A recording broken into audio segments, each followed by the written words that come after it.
आहे हा सर, विषय असा आहे की आता जो आमच्या इकडला जिल्ह्यातला जो विमा आहे बार्शीतला आपण विमा आहे साहेब, जवळपास 151 कोटी रुपये आम्ही जिल्ह्याने भरले होते आणि 85 कोटी रुपये बार्शी तालुक्याने. आता साहेब जी आमचं सोयाबीन पीक कापणीचा प्रयोग वगैरे झाले त्याच्यामध्ये आमचं 506 किलोचं उत्पन्न वगैरे दाखवलं. आता NDRF किंवा शासनानं, राज्य शासनानं निधी दिला, सगळ्या अतिवृष्टी झाली, सगळे मंडळ आहेत ते सगळ्या अतिवृष्टीमध्ये आले साहेब. आणि आता त्या पीक विमा कंपन्याच्या बाबतीमध्ये आम्ही मंत्री महोदयांना भेटलो तर त्यांचं मत आहे की आम्ही सॅटेलाइटवरनं पाहणार, तपासणार, सगळं करणार आणि त्याच्यानंतर काय असेल त्यांनी त्या सॅटेलाइटवरती किती नुकसान झाले काय त्याचा पण विषय घेतलेला नाही साहेब. त्यांनी आणखी त्याची माहिती पण आम्हाला मिळायला तयार नाही. आता जर आपण पाहिलं गेलं आकडेवारी पाहिली तर साहेब आपल्याला SDRF मध्ये जवळपास 652 कोटीची मदत आपण जिल्ह्याला दिली. त्याचबरोबर NDRF मध्ये जवळपास आपण एक 5 वेळेस मदत दिलेली आहे साहेब. टोटल 1639 कोटी रुपये आपण राज्य सरकार आणि केंद्र सरकार देते की अतिवृष्टी झाली म्हणून. आता सीमेला कसं पाणी होतं, छाती इतकं पाणी होतं, जवळपास दुप्पट पाऊस सगळीकडे झाला साहेब. सगळी पिकं वाहून गेली, जमिनी खरडून गेल्या आणि ह्याच्यातनं आता पीक विमा कंपन्या कुठल्या अंगाला लागूनच द्यायला तयार नाही साहेब. आपला ह्याच्या बाबतीत काय आता आपण काय निर्णय घेणार सांगा साहेब आम्हाला. या पीक विमा कंपनीला आपल्याला काहीतरी सूचना द्यावी लागतील साहेब जरा.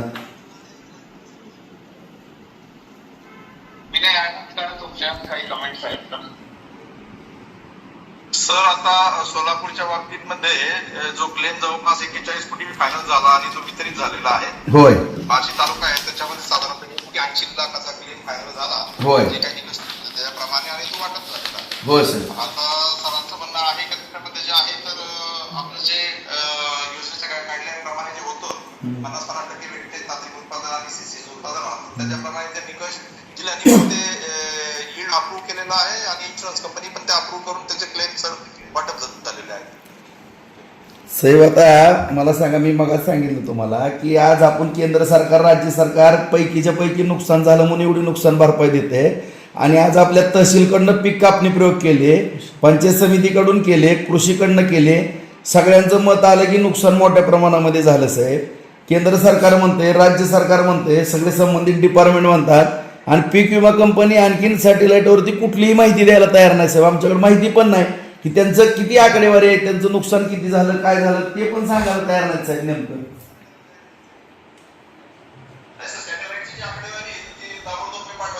पाठवायची व्यवस्था करा ना. आम्ही काय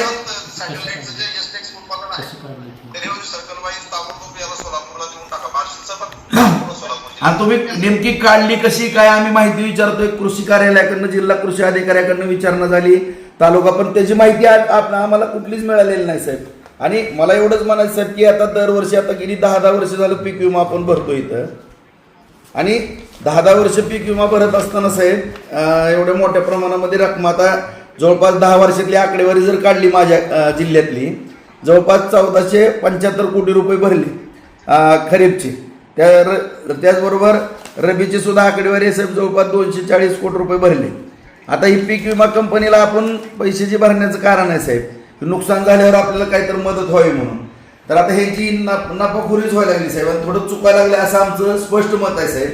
की आज पीक विमाच्या बाबतीमध्ये आता आत्ताची परिस्थिती दुष्काळाची साहेब. आता 5 ट्रिगर होते आपले, त्यातले आपण 4 बंद केलेत साहेब. आता माझ्या मतदारसंघामध्ये बार्शी तालुक्यामध्ये जून महिन्यामध्ये 82% पाऊस आहे आता सध्या आणि आता जुलै मधला फक्त 37% पाऊस आहे, सॉरी 37 मिली आणि 82.5 मिली जून महिन्यातला असेल. आता त्या ट्रिगरमध्ये आपण जे काही खंड पडला 15 दिवसाचा वगैरे, हे सगळ्या बाबी जर पीक विमा मग शेतकऱ्यांनी भरायचा कसा जर मिळणारच नसेल तर आपण ह्याच्या बाबतीमध्ये काय धोरण आखायला पाहिजे. आता राज्य सरकार त्यांना पैसे भरतंय, केंद्र सरकार भरतंय, शेतकरी भरतात साहेब. तर ते जर चुकायला लागले असं आमचं स्पष्ट मत आहे साहेब. याच्या बाबतीमध्ये तुम्हीच आम्हाला मार्गदर्शन करा. दोन भाग आहेत. पहिला भाग आहे त्यामध्ये आपल्या केंद्र शासनाचे काही नियम आहेत त्याच्यामध्ये आणि ते 50% टेक्नॉलॉजीवर बेस्ड आहेत आणि 50% पीक कापणी प्रयोग त्याच्या ॲव्हरेज अनेक वर्षापासून आता चालू आहे. तर त्या अनुषंगाने जे काही आकडे आहेत तर ते आकडे एक MNCFC म्हणून भारत सरकारची संस्था आहे, त्यांच्या मार्फत 50% हे टेक्नॉलॉजिकल वेटेजवर डेटा आहे. ते डेटा विश्वसनीय आहे कारण त्यांच्या मार्फतच केला जातो, पण ते डेटा आपण तुम्हाला पुरवू.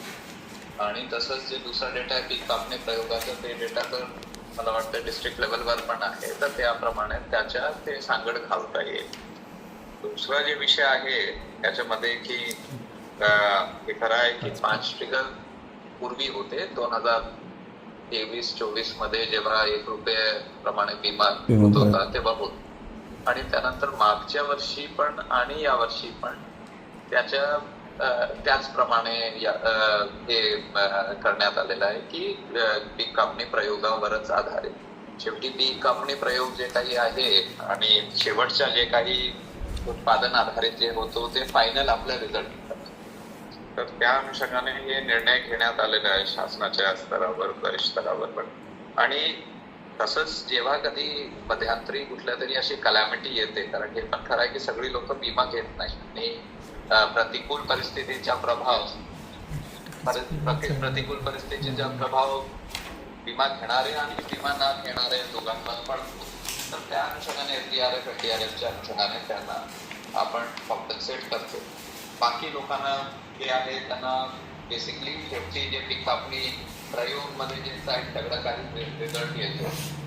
कुठेतरी काही जिल्ह्यांमध्ये असं पण होतो की हळूहळू बढता उत्पादन, तर काही निधी आहे भरपाई रकमाची, तर ते इमिडिएटली आम्ही देऊ. म्हणजे माझं तुम्ही आता आम्ही प्रॅक्टिकली आहेत साहेब. आता आपण जे म्हणता ना ते पीक कापणीचा प्रयोग, पीक कापणी प्रयोग कोणी केला साहेब? तहसील यंत्रणेने केला, कृषी यंत्रणेने केला, पंचायत समितीने केला साहेब. तिन्ही आपल्या डिपार्टमेंटने केला, आणि तोच ग्राह्यदारला आपण पूर्वीपासून साहेब. आता त्या तिघांचंही मत आलंय की आपलं पीक कापणीचं उत्पन्न किती आलेलं आहे ते आपल्यासमोर सगळं रिपोर्ट आहेत साहेब. केंद्र सरकारनं नुकसान मोठ्या प्रमाणामध्ये झालं म्हणून भरपाई दिली साहेब. राज्य सरकारने मोठ्या प्रमाणामध्ये नुकसान झालं म्हणून जवळपास 1600 कोटीच्या आसपास जवळपास सोलापूर जिल्ह्याला. मग साहेब केंद्र सरकार आपल्याला NDRFच्या ह्याच्यातून निधी देतोय नुकसान झालं म्हणून. माननीय मुख्यमंत्री महोदय सुद्धा सगळ्या फील्डवर प्रत्येक ठिकाणी धाराशिव जिल्हा, लातूर जिल्हा, सोलापूर जिल्हा, सीनाकाठच्या भागामध्ये माढा तालुक्यामध्ये स्वतः आले, स्वतः परिस्थिती पाहिली. सीना नदीनं रुद्र कसं धारण केलं होतं, डोक्यावर पाणी होतं साहेब, द्राक्षाच्या बागा केल्या, सगळी परिस्थिती आपण पाहिलेली साहेब. आणि एवढं बघून पण पीक विमा कंपन्या जर असं धोरण चुकत असेल तर ह्याच्या बाबतीमध्ये आपल्याला काहीतरी पॉलिसी आखायला पाहिजे साहेब. नाहीतर आता शेतकऱ्यांचा विश्वासच राहणार नाही. कोण शेतकरी पीक विमा भरणार आहे?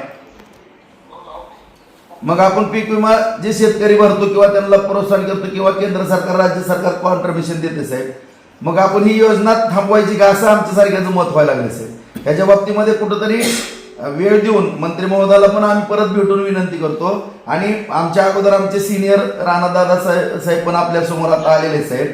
त्यांनाही माहिती आहे शेवटी सुप्रीम कोर्टापर्यंत राणादादा गेले आणि धाराशिव जिल्ह्यामध्ये पीक विमा द्यावा लागला. आता सुद्धा त्यांचा पाठपुरावा चालू आहे, माझा पाठपुरावा चालू आहे. आणि त्यामुळं त्या ठिकाणी राणादादांचं पण थोडं मार्गदर्शन घ्या साहेब. ते हायकोर्ट, सुप्रीम कोर्टापर्यंत सगळी केस लागलेली आहे आणि ते शेवटी शेतकऱ्यांच्या बाजूनं निर्णय कोर्टाने सुद्धा दिलेले आहेत. ते सुद्धा वस्तुस्थिती बघून घ्या साहेब आपण.